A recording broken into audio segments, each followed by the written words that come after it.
Hi, welcome to PLC Programming Lab. This lab I will modify the logic of the current working PLC project. The primary objective here is to gain a comprehensive understanding of the workflow associated with Siemens ladder logic and apply it to modify the existing PLC project. The current logic code initiates a sequence wherein the double-acting actuator extends and retracts twice, followed by the single-acting actuator extending and retracting. This cyclic process continues until the stop button is pressed. The assignment task is modify the program so that the single-acting cylinder extends and retracts twice with a 2-second extension hold, and the double-acting cylinder then extends holds 3 seconds before retracting. This program consists of 3 program blocks: main, double-acting actuators, and single-acting actuators. The main block serves as the central program responsible for controlling the overall program flow. Network 1 is responsible for activating the system into the running mode upon pressing the start button. The stop button is a normally closed button, ensuring that it remains in a high state by default. When the start button is pressed, it sets the CR1 variable to high.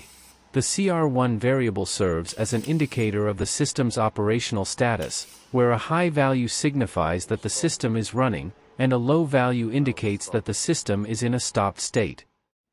Network 2 is responsible for managing the counter, which, in turn, control the actuator's rotation. The counter increments by 1 when both the double-acting retract valve and the single-acting retracted sensor register as high. The counter resets after reaching a count of 3. Network 3 and 4 are responsible for calling the double and single-acting function block, with conditions determined by the counter value. The single-acting function will be triggered if the counter value is less than or equal to 1, which means it will be called twice. Conversely, the double-acting function will be invoked when the counter exceeds 1, and the counter will reset following this operation. Network 5 is handling the stop button action. Upon pressing the stop button, it promptly sets the CR1 variable to a low state. Additionally, it brings a halt to the operations of Network 3 and 4, effectively stopping call actuator's function block. Since the single-acting function block will be called first, let's take a look at its logic ladder. The single-acting function block controls the 3-way, 2-position valve.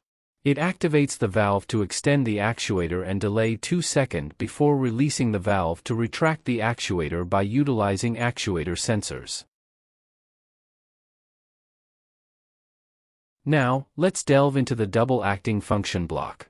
This function block controls the 5-ways 3-position valve by utilizing sensors on the double-acting actuator. It switches the valve to extend the actuator. Once the actuator is fully extended, it switches the valve neutral position and delay 3 seconds before switch the valve position to retract the actuator. Finally, it returns the valve to the neutral position once more. Now, let's watch the entire system operates when it is running.